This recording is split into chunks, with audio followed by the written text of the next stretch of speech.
Hi, I am Angshuman Thakuria from PMG Engineering. I'm going to discuss about responsibilities and procedures when entering the confined space. The agenda for this discussion are responsibilities and entry procedures one should follow while entering a confined space. To begin with, let us first understand the responsibility of the management. The management should ensure that proper training is given to both the training and rescue teams. They should also conduct a proper health audit to those people to assess their level of mental and physical fitness and should provide them with the appropriate gears. It is also their duty to ensure that they have all the required licenses from the concerned authority to carry out the operation in the confined space as well as a rescue team to save the day in case of an emergency. Next is the EHS team. The EHS team plays a very important role by assessing the suitability of any confined space for the other teams to carry forward their jobs. The EHS team needs to inform a contractor about the permit required confined space and all the types of hazards associated with it. They should also see if the permit obtained for such spaces meet all the local body requirements. The EHS team also needs to make aware of if any new manholes are added at the site. Now coming to the responsibilities of the project manager. They play a very important, a crucial role in managing the orchestra. They need to annually review all the programs, set up dates for training the entry rescue teams, and most importantly, provide the much needed technical assistance to all the concerned departments as per requirement.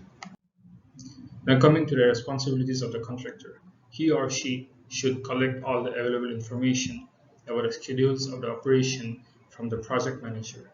He should have a permit that meets all the government requirements.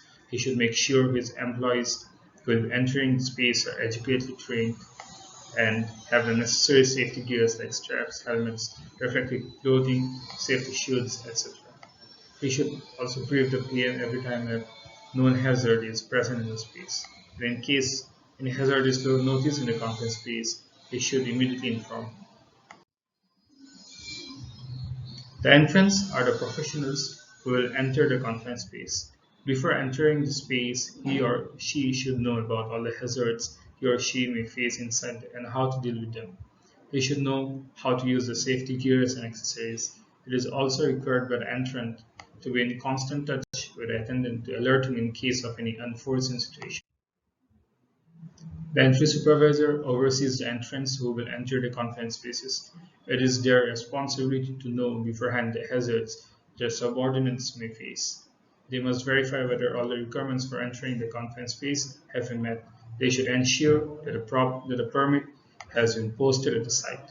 They should also ensure rescue services are readily available and the site is properly barricaded. It is also in their authority to terminate the operation as and when required. The engineering team is responsible to provide temporary lighting and ventilation in the confined space.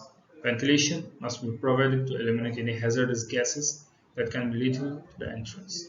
However, if the site contains asbestos, forced mechanical ventilation should not be provided.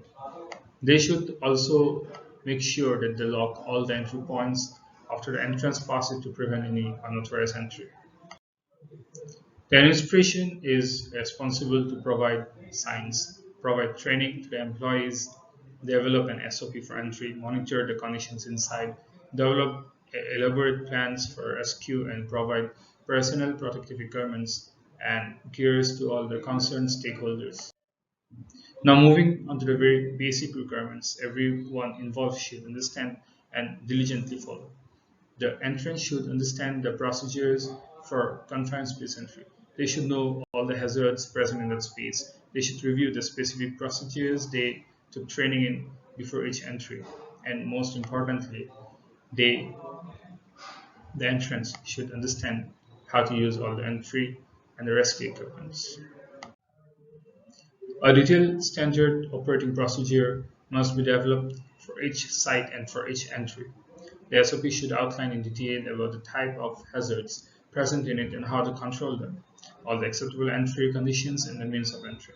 It should also outline the entry equipments required for the emergency procedures.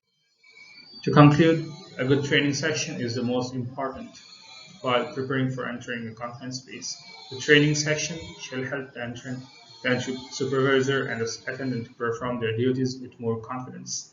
Training should also be scheduled for getting permits, for dealing with unknown hazards in the space, and for using specialized equipment like the air monitoring instrument. To deal with any emergency situation, the stakeholders are also trained in basic first aid and CPR. With this, I conclude this presentation. I hope that it was insightful. Thank you for your attention.